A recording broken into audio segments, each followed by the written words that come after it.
खुलुमबाय। गिबियावनो नोंथांमोनखौ बयखौबो सोरजिदा क्रिएटिभिटि चेनेलाव बरायनायजों लोगोसे फुंबिलिनि गाहाम हामलायनायखौ बावहरग्रोनाय जाबाय। दिनैनि माखासे निउस आपडेटफोरखौ नोंथांमोननि सिगाङाव फोरमायथिना होनो आवगायनाय जालायबाय। नोंथांमोनहा भिडिअखौ नायनानै मोजां मोनोब्ला लाइक खालामगोन होनना आसा खालामबाय। लोगोसे इउटिउब चेनेलखौ दाबो साबस्क्राइब खालामाखैबा साबस्क्राइब खालामनानै लानो थाखाय गुरै खावलायनाय जाबाय। थ' बिदिब्ला जोङो भिडिअखौ जागायनोसै। क'क्राझार जिल्लानि सिङाव थानाय फकिराग्रामाव मोनसे हानि जेंनाखौ लानानै मैया दावराव-दावसि जानायखौ नोजोर बोनानै आमसुनि क'क्राझार जिल्ला दैदेनगिरिफोरा थारैनो खौरांगिरिफोरनि गेजेरजों माखासे गोख्रों बाथ्रा बुंथिनायखौ खौरां बिजोंनि गेजेरजों मिथिनो मोननाय जादों।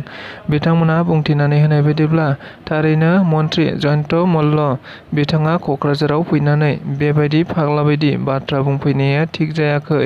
लोगोसेनो बेनि सायाव माबा मोनसे राजखान्थियारि अदेबानि आसाम सरकारा थारैनो हारि माहारिफोरनि गेजेराव दाङाबाजि खालामनो थाखायसो बेबायदि खालामदों नामा होननानैबो बिथांमोना बुंथिनानै होदों। मख'नो गोनांदि जाथाया दाखालि थांनाय समाव क'क्राझार जिल्लानि सिङावनो थानाय फकिराग्राम ओनसोलनि नामाफारायाव मोनसे हा दखरसेखौ लानानै माखासे राजबंसि हारि आरो मुस्लिम हारिफोरनि गेजेराव दाङाबाजि जानानै थांदोंमोन। जेराव मिथिनो मोननाय बायदिब्ला जाथाय जानाय जायगायाव थारैनो बिटिआरनि सासे इएम अरुप कुमार दे बिथाङाबो दङमोन होनना मिथिनो मोननाय जादों। जायखौ नोजोर बोनानैनो मैया आसाम सरकारनिफ्राय जयन्त मल्ल बरुवा बिथांखौ दैथायहरनाय जादोंमोन। लोगोसे बिटिआरनि मानगोनां मावफुं सोद्रोमा अरुप कुमार दे, रनजित बसुमतारी बिथांमोनहाबो हाबाफारियाव बाहागो लाफैनायखौ नुनो मोननाय जादोंमोन। थारैनो बे बाथ्राखौ लानानैनो मैया क'क्राझार जिल्ला आमसुआ माखासे गोख्रों फिनजाथाय होनायखौ नुनो मोननाय जादों। जेराव बिथांमोना बुंथिनानै होनाय बायदिब्ला थारैनो जयन्त मल्ल बरुवाया क'क्राझाराव फैनानै थारैनो दाङाबाजि हारिनि हारि गेजेराव खालामनो नागिरदों। लोगोसे बेबायदि फाग्ला बायदि बाथ्रा बुंफैनाया थिग जायाखै। ओंखायनो बेनि सायाव नायबिजिरागारा बबेबा मोनसे जाथायनि सायाव गुबुन मोनसेल' साइडजों नायनानै जाथायखौ समाधान खालामनो नागिरनाया थिग जायाखै होननानैबो बिथांमोना बुंथिदों। बेनिखायनो उननि समाव बे जाथायनि सायाव जाहाथे गोख्रोङै नायबिजिरनाया जायो बेनि थाखाय दाबि दैखांदोंबो होनना बुंथिदों। बिटिआरनिफ्राय सासे केबिनेट मिनिस्टार नागिरनानै सिसि बिटिआर आफादफोरनि मोनसे सावराय जथुम लानायखौ नुनो मोननाय जादों।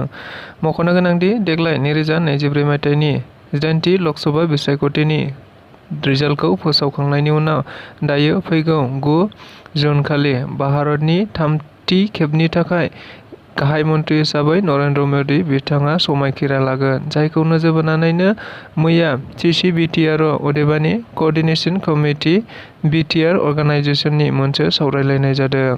मख'नो गोनांदि बे सावरायलायनाया गुबैयै मानासनि मोनसे मयूरी रिजार्टआव बे सावरायलायनायखौ लादों। जेराव गासै सिसि बिटिआरनि आफादनि गेजेराव थानाय मोन 30 आफादफोरा जथायै बे सावरायलायनायाव बाहागो लानानै एमपि देरहानो हानाय जयन्त बसुमतारी आरो दिलीप शइकिया बिथांमोननिसिम रोजा रोजा साबायखर बावहरनाय जायो। आरो बे समाव जयन्त बसुमतारी आरो दिलीप शइकिया बिथांमोनखौ साबायखर होनायनि थांखियानो गुबैयै बिटिआर ओनसोलाव थानाय गासैबो राजखान्थि दोलोजों लोगोसे गुबुन गुबुन हारि माहारिफोरनि गेजेराव गुबुन गुबुन थासारियाव जौगाथाय लाबोनाय आरो खौसेथि लाबोनाय। बेनि थाखायनो बिथांमोननो भट होनानै देरहाहोनो होनाय जादोंमोन। नंगौ, बेखौ नोजोर बोनानैनो आरो बे सावरायलायनायाव गुबैयै बिथांमोनहा सावरायबावदोंदि थारैनो दाबावै साननैसोनि गेजेरावनो हादरनि केबिनेट मन्थ्रिफोरनि बिबानखौ राननाय जासिगोन। बेनिखायनो बिटिआरनिफ्राय सासे जेरैखिजाया गोजौ थाखोनि बिबानगिरि अदेबानि केबिनेट मन्थ्रि मोननांगौनि थाखायबो बे सावरायलायनायखौ जादों होनना बिथांमोना बुंथिदों। लोगोसेनो बे सावरायलायनायनि थांखिखौ गुबैयै आसामनि गिबि मन्थ्रि डक्टर हिमन्त बिश्व शर्मा बिथांनिसिमबो दैथायहरनाय एबा मिथिहोहरनाय जाबाय होननानैबो मैया दुलाराय बर' फरायसा आफादनि मानगोनां आफादगिरि दिपेन बर'आ खौरांगिरिफोरनि गेजेरजों बुंथिनानै होदों। लोगोसेनो बे सावरायलायनायाव बाहागो लानाय गासै गुबुन गुबुन मोन 30 आफादफोरनि आफादगिरि दैदेनगिरि आरो आफादनि बिबानगिरिफोरा बाहागो लानानै बे खौसे थांखिखौनो लादों होननानैबो बिथांमोना खौरांगिरिफोरनि गेजेराव बुंथिनानै होदों। क'क्राझार आर.एन.बि. सिभिल हस्पिटालखौ लानानै सिभिल हस्पिटालनि दरखं मोखाङाव सोमावसारनाया दिनै थामथि सान। बे थामथि सानखौ लोब्बा लाखिनानैनो गुबुन गुबुन राजखान्थि दोलो जेरै बि.पि.एफ आरो माखासे ओनसोलनि सांग्रां सुबुंफोरा बे हाबाफारियाव बाहागो लानायखौ नुनो मोननाय जादों।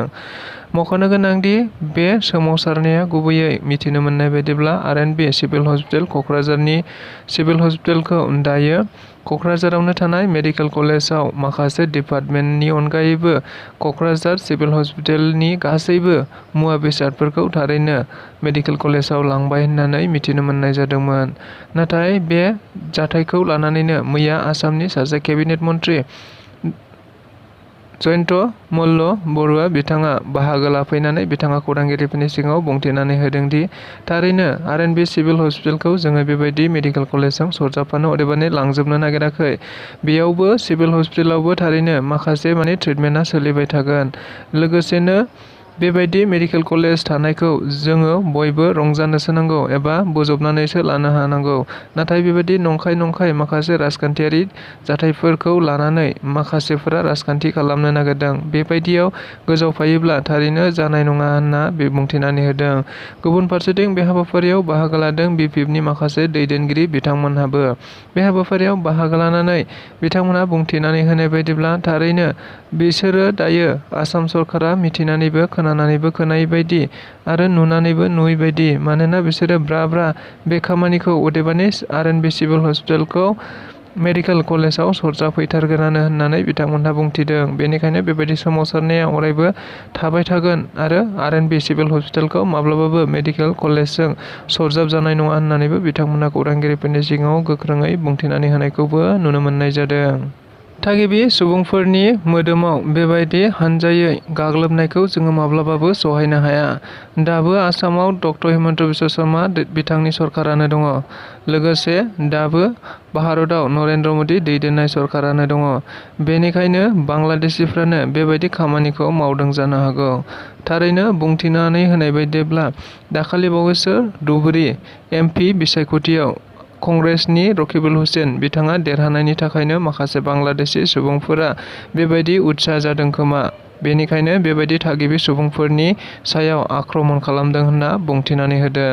नंगौ, बे बाथ्राखौ बुंथिनानै होदों मैया आसामनि सासे मन्त्रि जयन्त मल्ल बरुवा बिथाङा दाखालि बावैसो जानानै थांनाय पकेरायाव हानि जेंनाफोरखौ लानानै गावजों गावनि गेजेराव बुलाय सोलाय जानायखौ नायफैनाय समाव मिथिनो मोननाय बायदिब्ला बे बुलाय सोलाय जानायाव माखासे राजबंसि हारिनि सुबुंफोरा गासै 11सो सुबुंफोरा गोब्राब जोखोम जानायनि जाहोनाव दायो देहा फाहामसालियाव फाहामथाय लानाय हाबाफारियाव आसामनि गिबि मन्त्रि डक्टर हिमन्त बिश्व शर्मा बिथाङा दैथायहरनाय बायदियैनो बे जाथायखौ नायबिजिरनो थाखाय फैनाय जादों। लोगोसे जोखोम जानाय बिथांमोनखौ हस्पिटालसिम नायहैनायबो जादों होनना मिथिदों। जेराव बे हाबाफारियाव बाहागो लाफैनानैनो जयन्त मल्ल बरुवा बिथाङा खौरांगिरिफोरनि सिगाङाव बुंथिनानै होदोंदि थारैनो बेबायदि गाज्रि जाथाय खालामग्राफोरा थारैनो रावबो बारग'नाय नङा आरो दायो माखासेमानि आक्रमण खालामग्रा बिथांमोनखौ हमनायबो जाखाबाय आरो जायफोरखौ दाय मोनो